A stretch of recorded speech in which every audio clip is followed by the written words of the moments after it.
Hey guys, this is Russian Plus, and in this video we're going to talk about St. Petersburg. It's the second largest city in Russia, with a population of 5.3 million people. It was the imperial capital for 2 centuries, having been founded in 1703 by Peter the Great. Culturally, historically, and architecturally, it's the most European city in Russia. Sometimes they call it the Northern Venice for its multiple canals and rivers. It's a northern city. It actually has the same latitude as southern Alaska. It is situated on the Neva River at the head of the Gulf of Finland on the Baltic Sea. What makes this city so popular? Well, it's really close to Europe. It's just 3 hours by car or train and you're in Finland. In fact, many residents of St. Petersburg go to Finland for the weekend, fishing or shopping. The city is well taken care of. It's clean. The roads are in great shape, and did you know that St. Petersburg has sandy beaches? It's places like this that you come to after a working day that make you want to fall in love with St. Petersburg. Wow, I never expected St. Petersburg to have such a nice beach. Look, some people go swimming, even though it's kind of chilly outside. Actually, this place reminds me of Brighton Beach, New York. But it's real Russia though. If it wasn't for the short summer, it could have been a real resort city. Some people go swimming, although officially it's not allowed. Many Russians come here to get education. There are some great universities here, like St. Petersburg State University. The city is always action-packed. It is a lot easier to find things to do here than in a smaller town. You love culture? Well, there's so many theaters here. The Mariinsky Theater, a historic theater of opera and ballet, opened in 1860. In the center, there are endless street musicians on every corner, street artists. The central part of the city is like a huge museum. Even the back streets, so many hidden gems, like this inner yard where several Russian movies were filmed. Winter Cherry and Gangster St. Petersburg, just to name a few. The architecture will keep surprising you. Even if you've lived here for a number of years, you'll always come across new outstanding buildings with luxurious interiors and exteriors.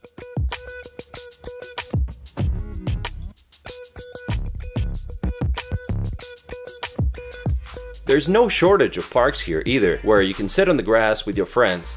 This park has a beautiful name. It's called Field of Mars. It's a huge park, 22 acres. Looks absolutely stunning from above.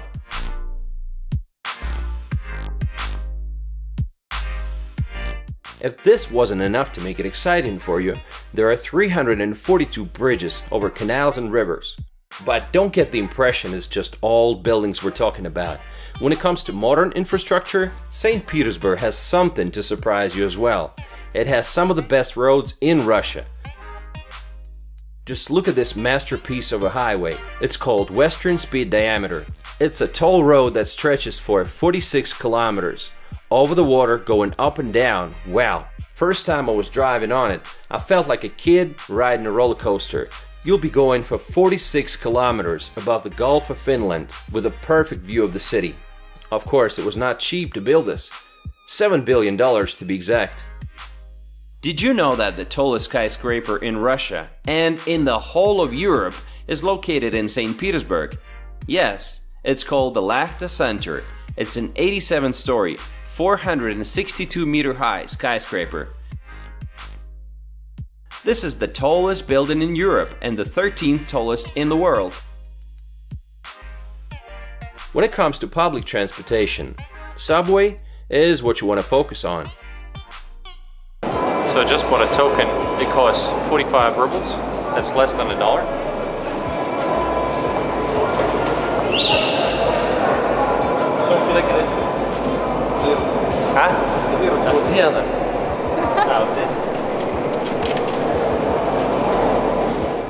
St. Petersburg subway was opened in 1955. It has 5 lines and 69 stations. Daily ridership is 2 million people, which is 3 times less than in Moscow. The city's in desperate need of more stations, but they only opened one in several years. Compare that to 17 stations they opened in 1 year in Moscow. St. Petersburg used to have the longest network of trams, but not anymore. So St. Petersburg used to have the longest tram line in the world. There are also regular buses and electric buses. And recently they've added car sharing options. That's what I was using. Just downloaded this car sharing thing, and I'll see if this app works. Okay, so I've chosen this car. It's a Skoda Rapid. So it's supposed to be very fast. I'm going to be driving around St. Petersburg from now on. It's really convenient. Toll roads are free of charge and plenty of parking for you all over the city, even in the central park. Surprisingly, there are still lots of Russian and Soviet cars in the city. Even in my hometown of Yekaterinburg, you won't see so many of them.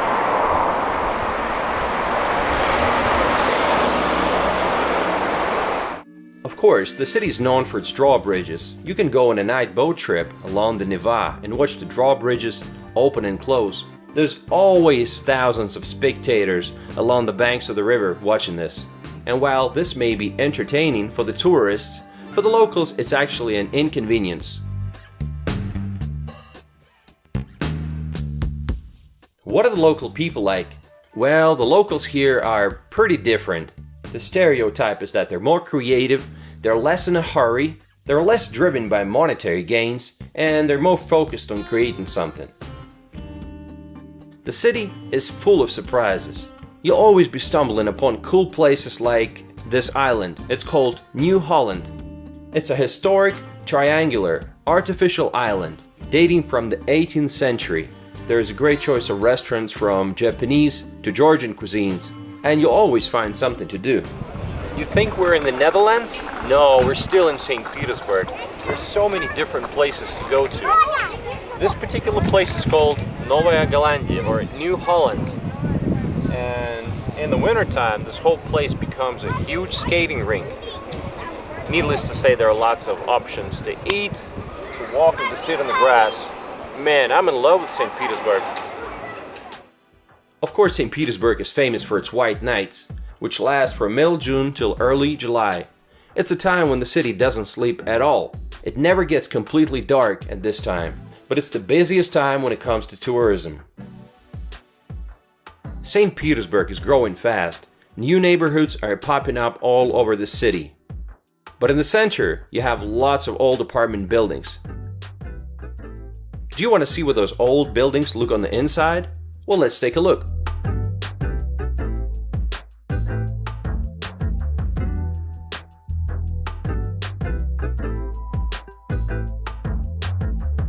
If you want to find something more affordable and comfortable, you'll have to be looking at the newer neighborhoods. And looking at them makes you wonder, where did all those people live before? But new neighborhoods have problems too. Commercial developers only care about making a profit, so parking spaces and walking areas are not a big concern to them.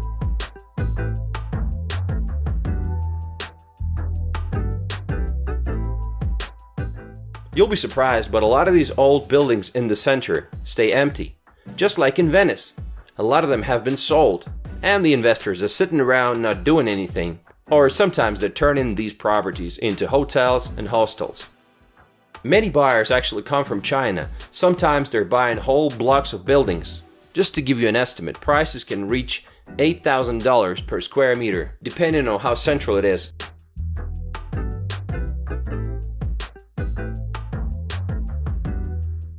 This house on Millionaire Street is actually for sale. Together with another house, the starting price is $55 million. So if you possess this kind of money, you can turn it into a modern-day palace and live like a king in the very center of St. Petersburg.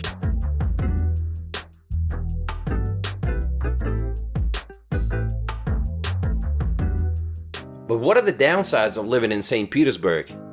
I know what you're thinking, weather, right?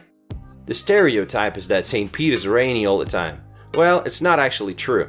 It doesn't rain here any more often than it does in Moscow, and actually 3 times less than in Sochi. The problem with the weather is that they don't get a lot of sunny days here, just 75 sunny days in a year.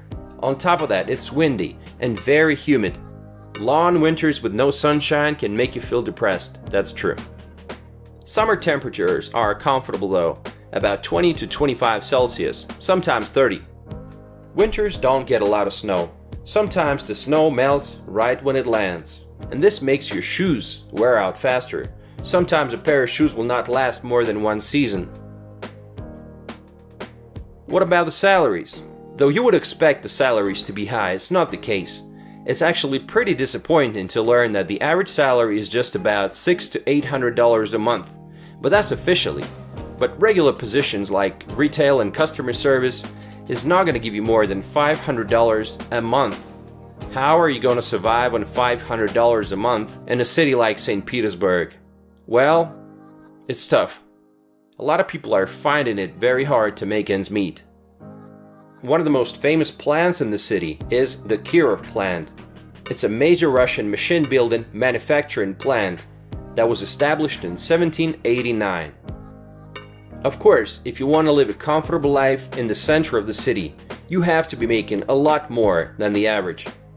I think making about $2,000 to $3,000 a month will provide you with a pretty comfortable lifestyle.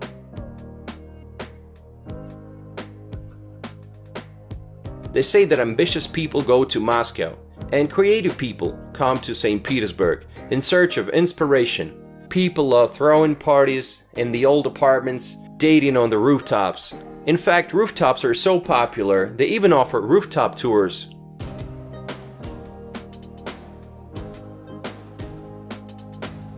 Did you know that there are golf courses around St. Petersburg? Yes, you can play golf here.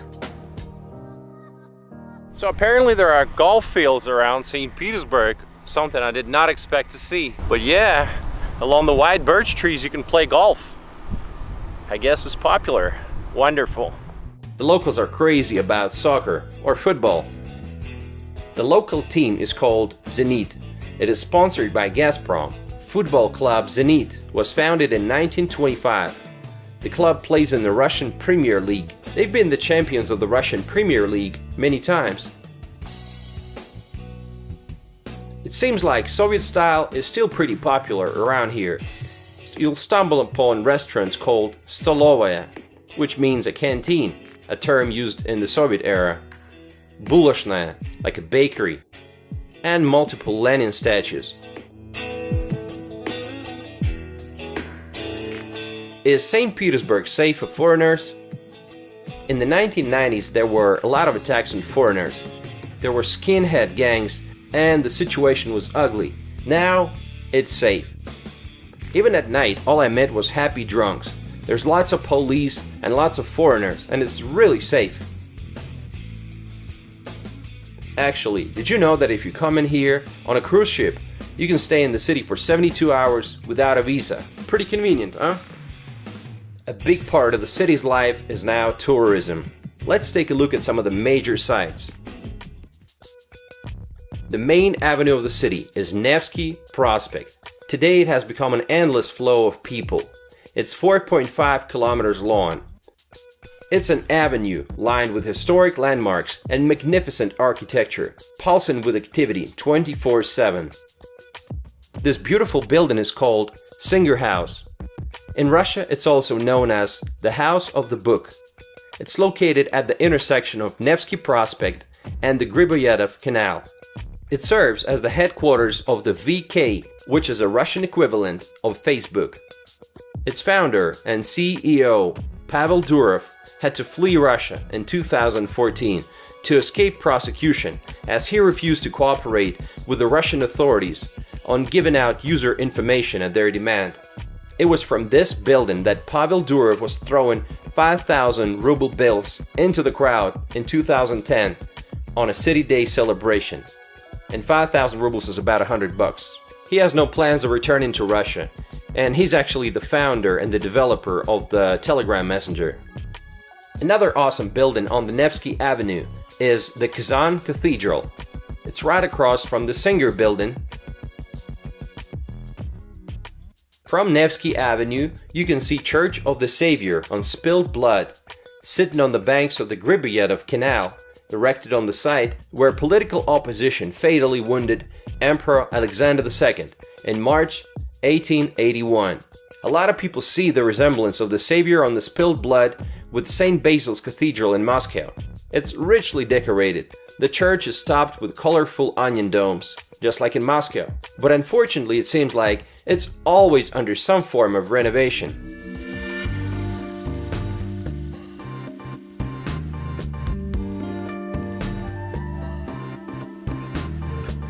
At the end of the Nevsky Avenue, you'll see Admiralty Building. It's the former headquarters of the Imperial Russian Navy and the current headquarters of the modern Russian Navy. To the right of Admiralty Building is the main square of the city, Palace Square, which is included in the UNESCO World Heritage. Palace Square is the central city square of St. Petersburg and of the former Russian Empire. Many significant events took place here, including the Bloody Sunday Massacre in 1905, when unarmed, peaceful demonstrators were fired upon by soldiers of the Imperial Guard as they were coming to the Winter Palace to present a petition to Tsar Nicholas II. That's where the nickname came, Nicholas the Bloody. And even some events from the October Revolution of 1917 were taking place on this square. And today, it's on this square that they install the main Christmas tree in the city. The Alexander Column is the focal point of the square. This monument was raised after the Russian victory in the war with Napoleon's France. This building, of course, is the Winter Palace. It was the official residence of the Russian emperors from 1732 to 1917. Winter Palace is huge. It's sitting on 22 acres of land and consists of 1,500 rooms. Part of the Winter Palace is the Hermitage Museum. The State Hermitage Museum is the second largest art museum in the world. It was founded in 1764. They say it's so big that if you look at every picture or exhibit just for 30 seconds, it's going to take you about 20 years to finish the collection. This beautiful building is called St. Isaac's Cathedral. Today it functions as a museum, and you can visit the museum itself or buy a ticket to get on top and get a wonderful view of the surroundings, because it's one of the tallest buildings in the area. What a beautiful place. So many people sitting on the grass.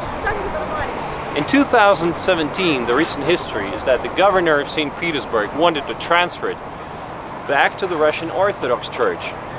But luckily, this was not accomplished due to the protests by the citizens of St. Petersburg. So now we can all enjoy it. If you have the time to travel outside of the city, you should visit Peterhof.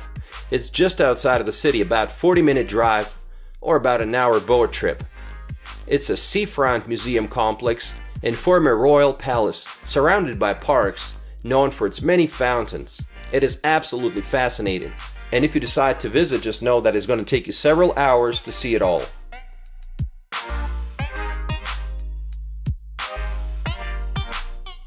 Cruiser Aurora. I remember this song from my childhood. What is it that you're dreaming about, Cruiser Aurora, when the sun rises above the Neva River? Today it's a floating museum, but it used to be a warship. It's a warship that has a history of service in the Russian-Japanese War, Revolution of 1917, and the Second World War. This cruiser survived the Battle of Tsushima and was entered under US protection in the Philippines and eventually returned to the Baltic Fleet. Kunstkamera. It's a museum of anthropology and ethnography, with architectural collections from Russia and worldwide. The medical oddities like dead babies and parts of human bodies might be somewhat disturbing to some, so be warned, but 90% of the exhibition is about cultures from around the globe. The Peter and Paul Fortress is the original citadel of St. Petersburg, built in 1703. It was used as a political prison for some time, and even in the early 1920s, it was still used as a prison and execution ground by the Bolshevik government. A lot of people admire Peter the Great, saying that he brought Russia into the modern age. And that's kind of true. During his time, he built Russia's first real navy. He won a series of military victories, and he moved the capital from Moscow to St. Petersburg. However, By today's standards, he was still a monster. He killed his own son. He locked up his wife in a monastery after he fell out of love with her and married another woman. And then, when he found out that his ex-wife was seeing someone, he tortured her lover to death. And that's just the tip of the iceberg.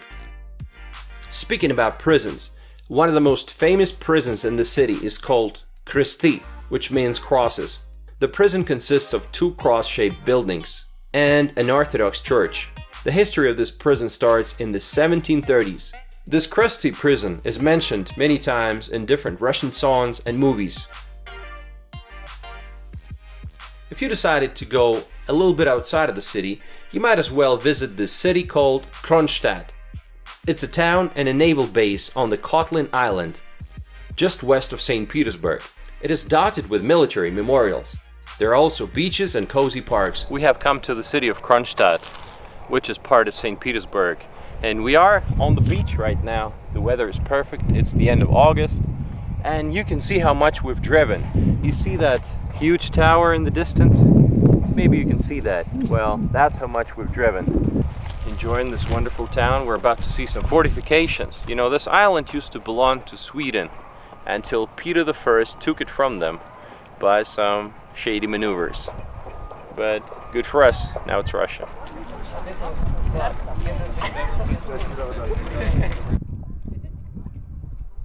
There is also this beautiful naval cathedral. When we came there was a TV crew that was filming some low-budget TV show.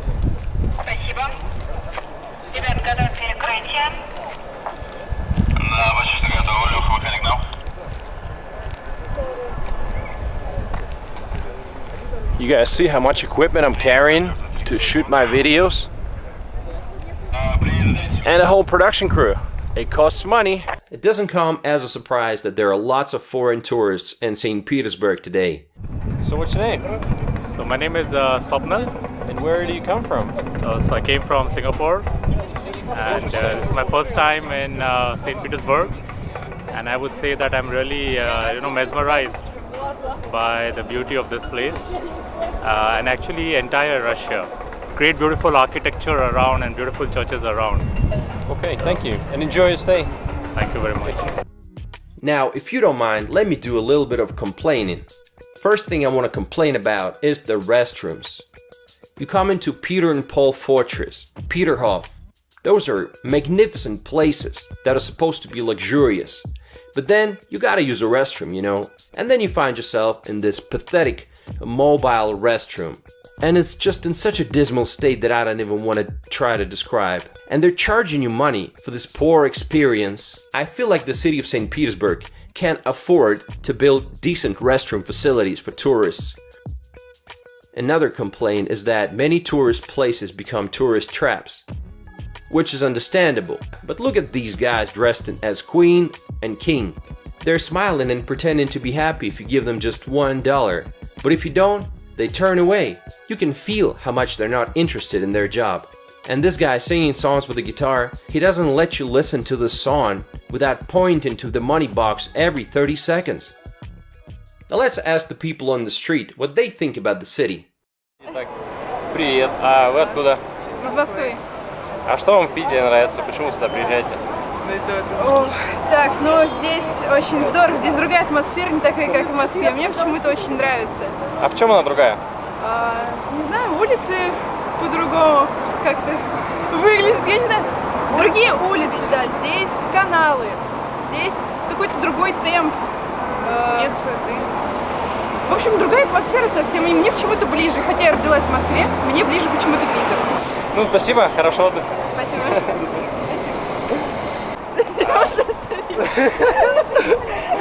Вас как зовут? Вы давно в Питере живете? Месяц. Месяц? Она месяц. Отлично. Можно, скажем так, 3 вещи, которые нравятся в Питере, и, может быть, 3, какие не очень нравятся? Архитектура, Ага. недорогое проживание, Да. много людей. Вау. А Мне минусы нравится. есть какие? Дождь. Ну все, наверное, я пока еще не нашла. Понятно. Откуда сами? Из Томска. Отлично. Спасибо. Спасибо. Хорошего дня. Как вас зовут? Меня зовут Андрей. Очень приятно. А давно вы живете в Питере? Всю жизнь. Как интересно. Какие 3 плюса назовете города? Пьющие, рефлексирующие, интеллигенты. Минусы? Нету. Нету. Погода? Прекрасная. Прекрасно всегда. Что-то добавите? Нет. Спасибо. Мир всем. Отлично. Вас как зовут? Павел. Сколько лет живете в Петербурге? Всю жизнь, 26 лет. Всю жизнь. Хорошо. Про город скажите 3 плюса основных, на ваше мнение. Ну, город очень красивый, у него богатая, насыщенная история. И всегда есть какие-то места, куда можно сходить. То есть и музеи, очень интересно все. Даже учитывая, что живешь уже столько лет, привыкаешь к этому, но все равно разнообразие и какой-то коллаж остается. А какое любимое место? Ой, их много очень на самом деле. Тут выбрать что-то одно тяжело. Хорошо. И тогда 3 минуса, если они есть.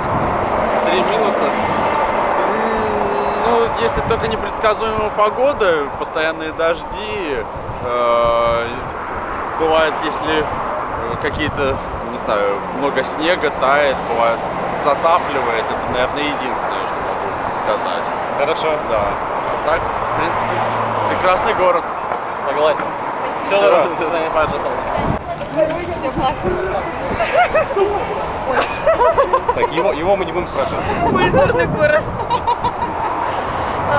Как вас зовут? Анастасия. Вас? Наталья. Сколько вы лет живете в Петербурге? 8. Год. Какие 3 основных плюса у города, на ваш взгляд? Очень красивая архитектура, много знакомых людей. Проще найти работу. Понятно. Надо подумать. А из какого вы города? Из Воронежа. Я из Сибири.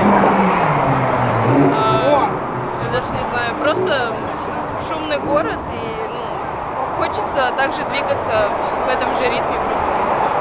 Если какие-то минусы есть, какие? Минусы.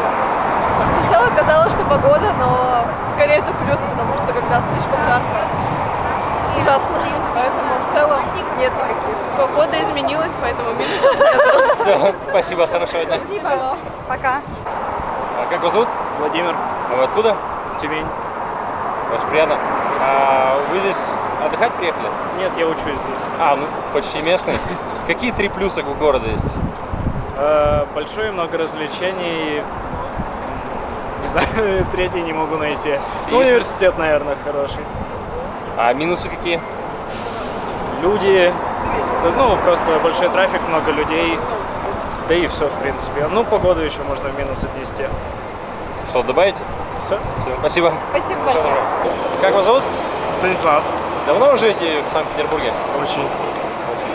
Какие 3 плюса города основные выделите?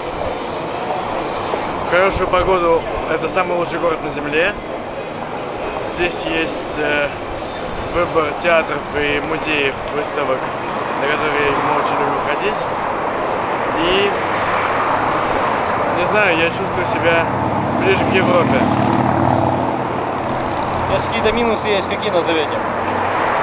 Это погода, это влажность и это полигоны ТБО, свалки. Понятно. Хорошо, спасибо. Пожалуйста. Хорошего дня. So, to sum things up, if you want to live in St. Pete, it's not as hectic as Moscow. The weather's not the best. They say if you live here long enough, you'll be able to distinguish 50 shades of gray. That's the color that the city stays in for 6 months in a year. Cloudy and humid. Salaries are low.